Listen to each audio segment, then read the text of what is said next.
Buenas tardes. Muchas gracias. En primer lugar, deseo agradecer a la asociación, a Cisco, Felipe y a todos vosotros la amable invitación a estar aquí. Muy bien, yo voy a hablar, no tengo conflicto de interés con la charla que voy a dar ahora, y voy a hablar un poco de la deformación pulmonar, que un poco está en relación con todo lo que hemos hablado. El profesor Gattinoni nos ha hablado de prone position y, de hecho, la deformación pulmonar durante la ventilación mecánica es menor también en la posición de decúbito prono, que yo soy un ferviente creyente de que va mejor y he participado en algunos de estos estudios también. Por lo tanto, vamos a volver a las bases y a ver si me aclaro con esto. Bueno, pues voy a esperar que me la pongan ustedes. Bueno, muy bien. Pues vamos a hablar un poco de deformación pulmonar e introducir unos conceptos que se están utilizando hoy en día. Para hablar de deformación pulmonar tenemos que hablar un poco de estos conceptos que son stress y strain y shear stress. Stress, que es fuerza por unidad, por área, que se corresponde a presión y que normalmente lo que vamos a utilizar es la presión transpulmonar. Strain, que es el cambio en longitud en relación a la longitud inicial, y aquí vamos a hablar de volumen. Y después el shear stress, que está más relacionado con todo componente vascular, que de hecho es cizallamiento, en todo caso ejercido por un fluido. Cuando hablamos de daño inducido por la ventilación mecánica, hablamos de un estímulo mecánico que si rompe, en este caso las estructuras alveolares, hay liberación de calcio y necrosis, pero que también puede dar lugar por una deformación repetida a un estímulo bioquímico, un estímulo biológico que nos va a producir daño local y además sistémico. Dicho esto, cuando hablamos de lesión pulmonar inducida por el ventilador o por diferente etiología y hablamos de stress y strain, tenemos que tener en cuenta que esto obedece a una interrelación compleja entre todos estos elementos que coexisten en lo que es la estructura pulmonar. Y son tanto, los alveolos, la presión que se ejerce, el volumen, la tensión superficial, la presión en los capilares, por lo tanto, la vasculatura, el proceso, en este caso, de cicatrización, la madurez del pulmón, el flujo que pasa a través de los vasos pulmonares y también la frecuencia de expansión de este pulmón. Dicho esto, si volvemos a las bases, existe este excelente trabajo de Jerry Mead, donde nos muestra los pulmones como una arquitectura en estado sano y qué es lo que ocurre cuando hay lesión en el tipo de colapso en una unidad o en el tipo de sobredistensión, quizá moderada o más marcada ya con destrucción. Y cuando pasa esto, se afectan todas las estructuras de alrededor y cuando se aplica una presión debido al colapso de esta unidad que está en íntima relación con las demás, la presión que puede ejercerse en el contexto donde se juntan las unidades, tanto aquí como aquí, puede ser incluso superior a 100 centímetros de agua. Entonces existe un daño por estrés y también por deformación, y es lo que acuña estos conceptos de estrés, tensión y strain, deformación. Dicho esto, sí, algunos trabajos han mostrado con técnicas de microvídeo, qué es lo que ocurre en aquellos alveolos subpleurales donde se puede filmar el proceso de la ventilación mecánica. En este sentido, el grupo de Niemann nos mostró cómo se comportan los alveolos control, alveolos sanos, tanto durante la inspiración como la expiración y cómo cambia el área alveolar. Y podemos ver aquí que por las condiciones, en este caso, del surfactante pulmonar en inspiración y en expiración, este no se colapsa y hay un cambio muy pequeño en el área de estos alveolos. Sin embargo, cuando se inactiva el surfactante por medio de Twin, que es un tipo de jabón, vemos que estos alveolos sí se inflan durante la inspiración, pero el cambio de área es muy importante en la expiración y algunos de ellos permanecen, en este caso, colapsados. Por lo tanto, aquí se necesita más presión para abrirlos, por tanto, mayor estrés, y la deformación es superior, como podemos ver aquí en el paso de inspiración a expiración, y por lo tanto hay, en este caso también, el strain también es superior. Esto dio pie a analizar que en las estructuras de los alveolos, es decir, la pregunta es, ¿se deforma por igual toda la estructura alveolar? ¿O bien existen regiones geográficas que éstas se van a deformar, en este caso, más o menos con la insuflación de aire? Este es un trabajo también con videomicroscopía, donde los autores hicieron una hiperinsuflación al 82% de la capacidad pulmonar total y entonces diferenciaron segmentos por el grado, en este caso, de estiramiento que sufrían y encontraron que había segmentos, en este caso, definidos dentro del perímetro alveolar, como puede ser aquí, en las unidades, vamos, donde se juntan los alveolos, que son más delicados, donde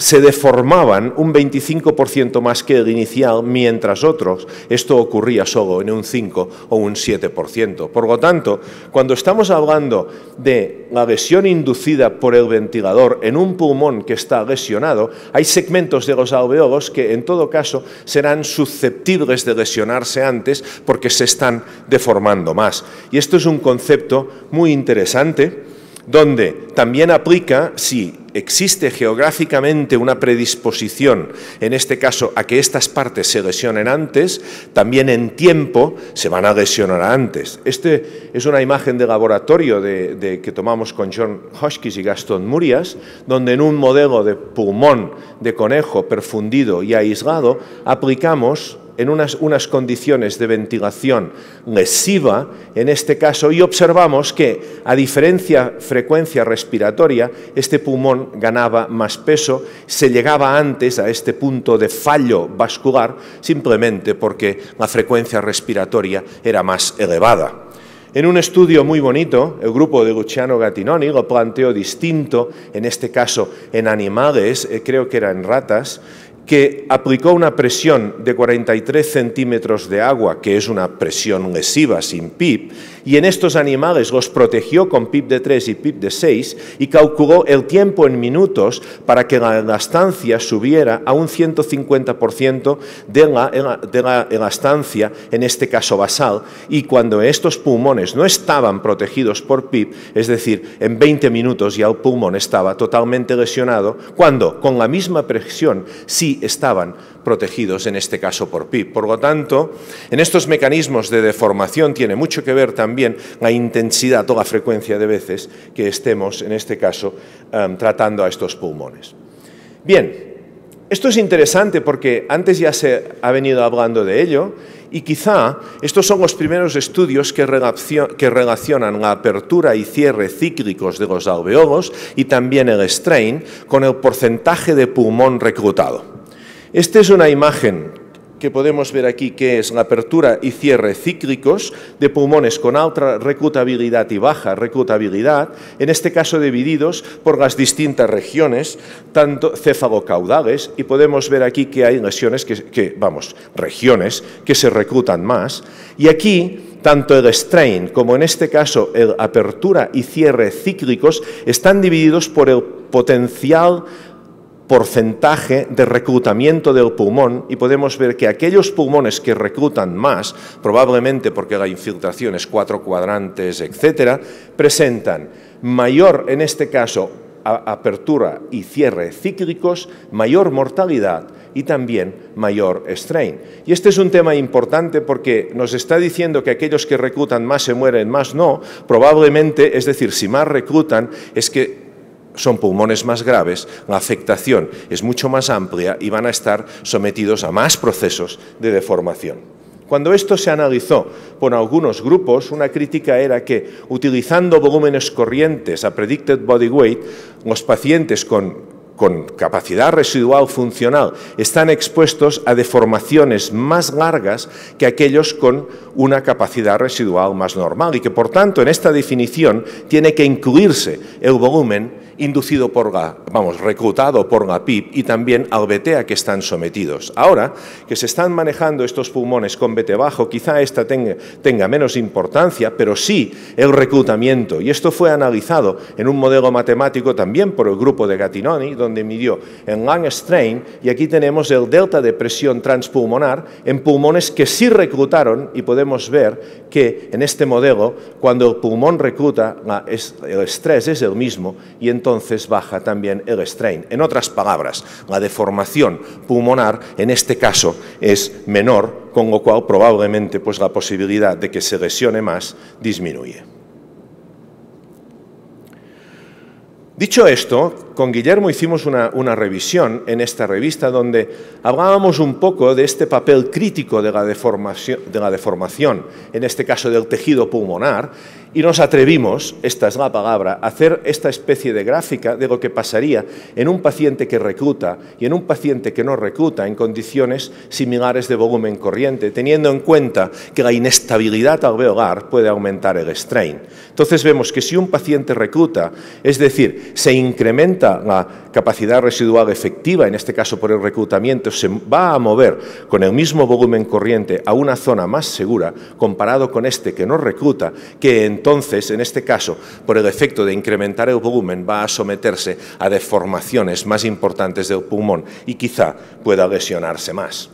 Tomando como un surrogate del strain una definición que era dividir el volumen corriente, en este caso por el volumen expiratorio, con una técnica de wash-in, wash-out que está disponible en algunos ventiladores, nosotros analizamos 22 pacientes, 6 controles y 16 pacientes, en este caso con lesión con AGI, y medimos concentraciones de citoquinas inflamatorias en el lavado broncoalveolar. No encontramos diferencias en el intercambio, la mecánica o en marcadores, en este caso de remodelación, en pacientes con strain alto o normal medido por esta, digamos, definición de lo que es deformación o strain, pero en cambio sí que encontramos que tomando un punto de corte de menos o más de 0,27, había en aquellos pacientes que tenían un strain superior, es decir, que la relación entre volumen tidal y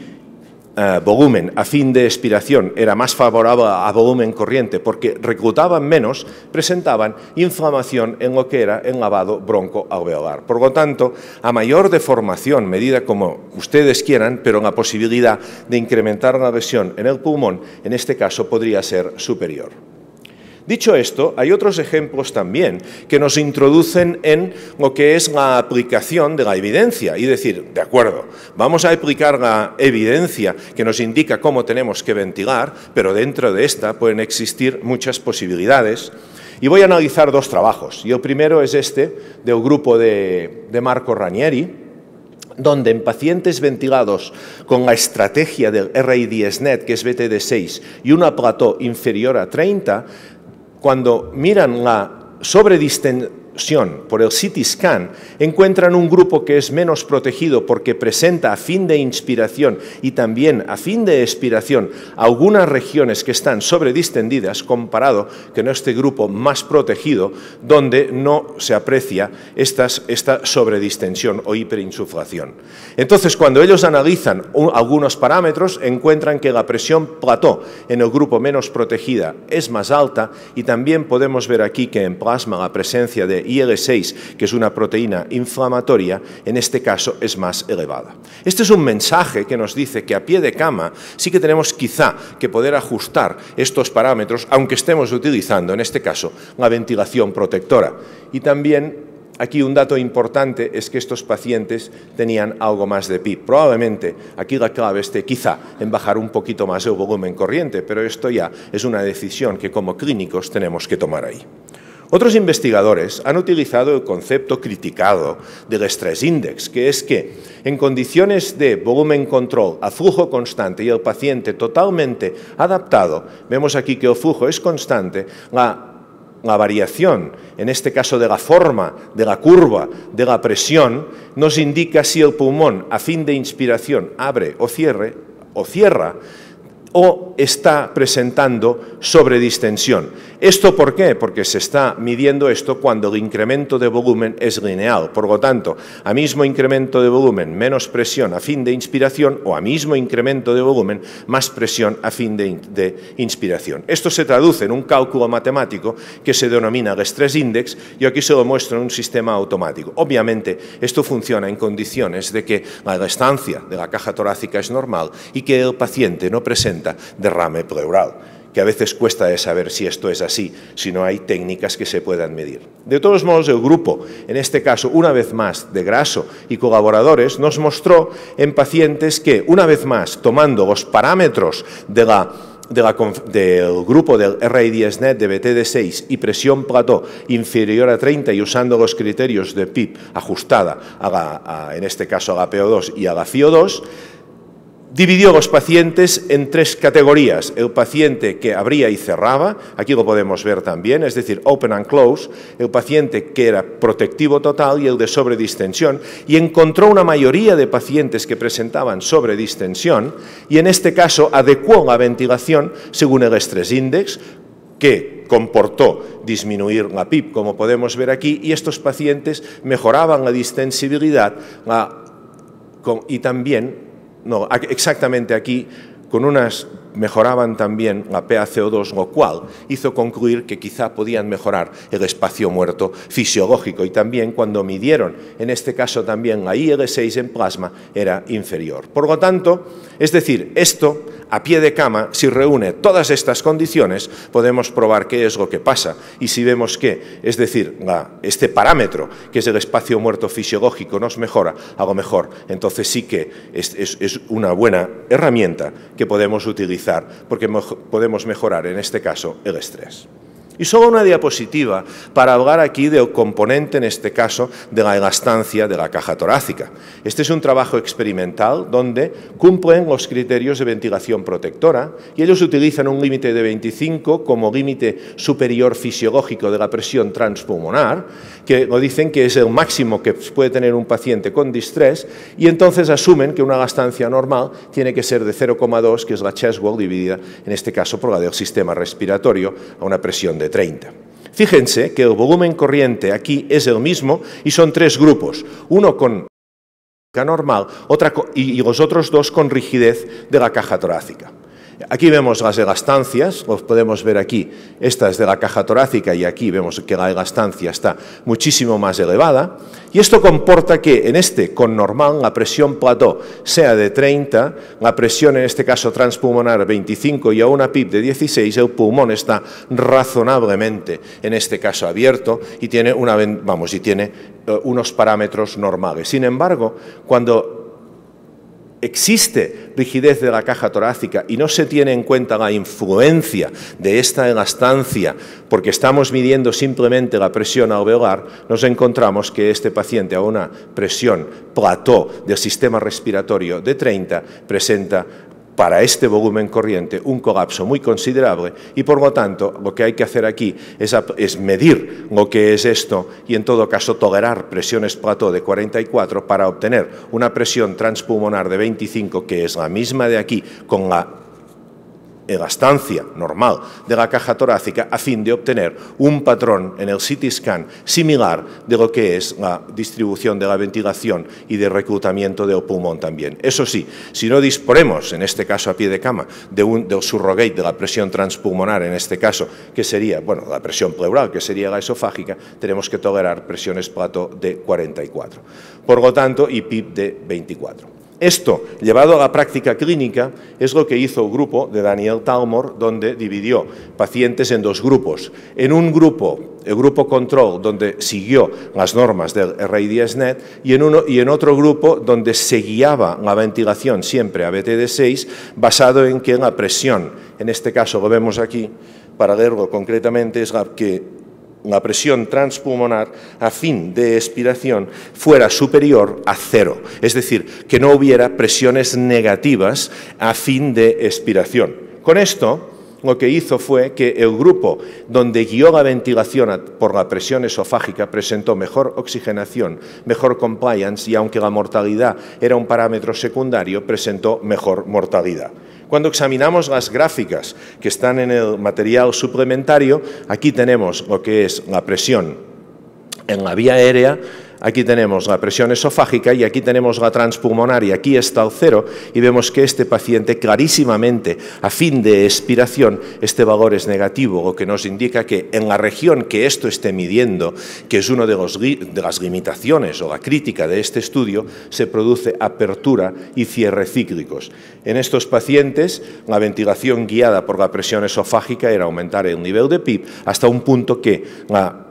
presión a fin de expiración, en este caso la transpulmonar, como podemos ver aquí, era superior a 0, por tanto se mantenía el pulmón abierto, aunque la presión plató en este caso era elevada, pero en ningún caso la presión plató transpulmonar a fin de inspiración era superior a los límites establecidos. Por lo tanto, esto es lo que se puede hacer, en este caso a pie de cama, pero se necesita tener la guía de lo que es la presión esofágica. Probablemente, por todo esto, y esto yo creo que enlaza con la conferencia de Luciano Gattinoni, cuando se ha hecho un metaanálisis de todos estos estudios que empleando BTD6 miden la respuesta de dos niveles de PIB alto y bajo, se encuentra que en los pacientes con ARDS, en este caso severo, la aplicación de un nivel de PIB alto se acompaña en este metaanálisis de una menor mortalidad y en cambio esto aún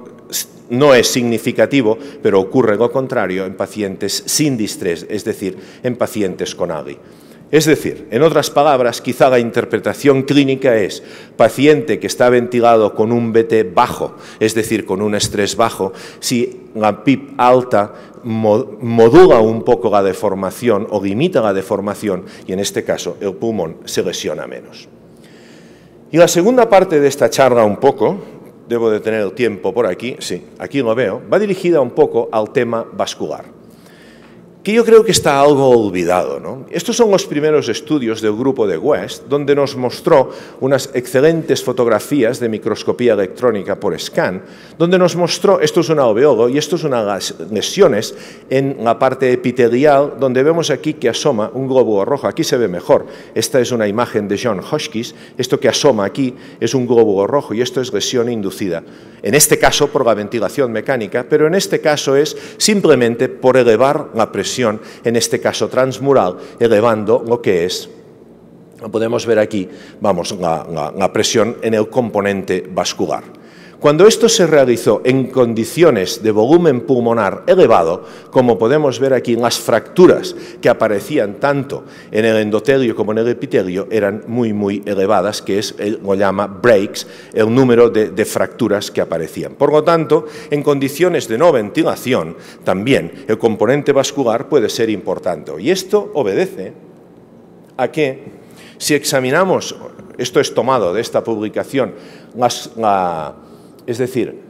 las principales fuerzas que actúan en un vaso, que de hecho es un capilar que rodea a todos los alveomos, encontramos tres. La primera es el aumento en la propia presión capilar. La segunda es el estado del volumen en el propio pulmón, por lo tanto esto es estrés, esto va a ser strain, y después aquellos conceptos que hablábamos al principio, que son tanto el stretch como el estrés del capilar, que estos son fuerzas de cizallamiento que están sujetas al movimiento de fluidos. En un estudio que hicimos, tratando nosotros de discernir, en este caso, qué era más importante en unas condiciones de lesión pulmonar, en un modelo de pulmón aislado, en estas condiciones de pulmón aislado, ventilado con una presión control de 30 en la vía aérea, de PIB de 5 y con un gasto, en este caso, dos tipos de gasto cardíaco y dos tipos de presión capilar, encontramos que en los grupos de gasto cardíaco bajo no se producía lesión a pesar de tener dos presiones capilares de 10 o de 20 y, sin embargo, en aquellos grupos con alto flujo, es decir, probablemente con fuerzas de cizallamiento mayores, esta lesión era independiente, en este este caso de la presión vascular fuera de 10 o de 20. Y nosotros, como lesión, lo que medíamos era el aumento del edema, es decir, la ganancia en peso de este pulmón, y lo que se llamaba vascular failure, que era la ruptura, en este caso, de este pulmón. Por lo tanto, yo creo que hay un tema que no se mide habitualmente en la clínica o que quizá se presta poca atención y que quizá debería ser más, que es, en este caso, cómo está todo el tema de lo que es el gasto cardíaco, vamos, que está llegando a los pulmones. Y ya para acabar, me gustaría hablar un poco, siempre hablamos de deformación y de Billy, y hablamos de un montón de órganos, y hablamos de otros órganos que pueden ser tanto riñón, pueden ser músculos, puede ser el propio hígado, puede ser lesiones en las vellosidades intestinales, pero nunca se habla un poco del cerebro. Y nosotros tenemos un poco la hipótesis de que lo que ocurre en el pulmón puede tener una trascendencia importante en lo que es el cerebro, y alguna evidencia empieza a haber este sentido. No solo de que los cerebros lesionados producen lo que es una posibilidad en el pulmón de lesionarse, sino que a través de varios mecanismos, también puede influir en lo que es lesiones o potenciales lesiones en ciertas áreas cerebrales. Con esta hipótesis, nosotros diseñamos un estudio simple en el diseño, que era analizar los efectos de volumen tidal elevado en la inflamación pulmonar y en la activación de ciertas regiones cerebrales. Después las describiremos, y teníamos 4 grupos, un grupo control, un grupo con respiración espontánea, un grupo con VT bajo, ventilación protectora, y otro grupo con VT alto. Y entonces, al cabo de 3 horas, nosotros mirábamos estos parámetros, tanto de inflamación en plasma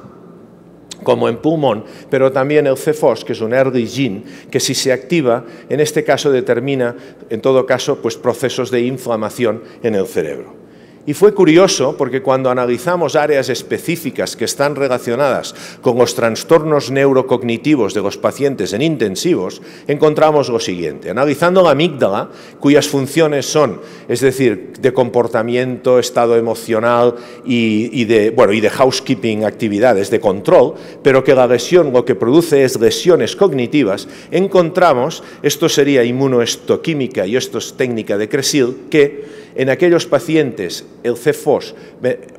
pacientes, animales, en el grupo de VT alto, existía una activación muy marcada, menos aquí en VT bajo y no en espontánea y control. Y curiosamente, cuando analizamos el córtex retroesplenial, que ahí se concentran funciones de aprendizaje y memoria, funciones alteradas en pacientes que sobreviven al distrés y que se manifiestan como déficits de memoria, encontramos que no había activación de CFOS en los animales con ventilación protectora, y sí había significativa VT alto, y también en uno de los grupos que considerábamos control, que era ventilación espontánea, y también ocurría en el tálamo, que está, en todo caso, procesa información sensorial, donde una vez más la ventilación protectora, que es este de aquí, no producía activación de este gen. Lo podemos ver aquí son los núcleos de estas células a VT alto, y también algo en espontánea. Esta es una hipótesis de trabajo que estamos haciendo ahora, y que no es la de este segundo estudio, porque si ya sabemos que el VT alto produce lesión y no ventilamos a nuestros pacientes con VT alto, porque vamos a seguir investigando este modelo experimental. Y por lo tanto planteamos un estudio donde íbamos a utilizar ventilación protectora, pero en todo caso en 2 grupos con y sin instilación de lipopolisacárido, y planteamos un estudio con 5 grupos, el grupo basal, salino, lipopolisacárido, PIP-D2, PIP-D7 y el VT, en este caso siempre bajo. ¿Qué es lo que pasó? Lo que pasó fue lo siguiente, y estos son resultados tanto de histología, donde el grupo con PIP baja presentaba mayor lesión pulmonar con el grupo comparado de PIP más alta, PIP-D7, y también los grupos, en este caso, de PIP-D7 e instilación de lipopolisacárido presentaban más respuesta inflamatoria en los pulmones, y esto nosotros lo atribuimos a que quizá cuando hay lesión con PIP-D2 se producen procesos de atelectasia, apertura y cierre cíclicos que pueden originar daño pulmonar. ¿Qué es lo que ocurrió en cerebro? Pues a diferencia de lo que pensábamos, en cerebro, es decir, no hubo activación neuronal diferencial en las zonas que la encontrábamos con BT alto y BT bajo. Lo que sí sabemos es que la ventilación mecánica activa ciertas áreas neuronales, pero que en todo caso no había diferenciación como vimos antes, y también que la elevación del nivel de PIB, en este caso sí producía una alteración a nivel inflamatorio, pero que no se traducía en un patrón diferencial de activación de CFOS en las áreas analizadas. Esta es una hipótesis también de trabajo para estudios futuros, pero en todo caso, ¿por qué esto es así? Probablemente nosotros pensamos también que es por los stretch receptors del pulmón y la comunicación que tienen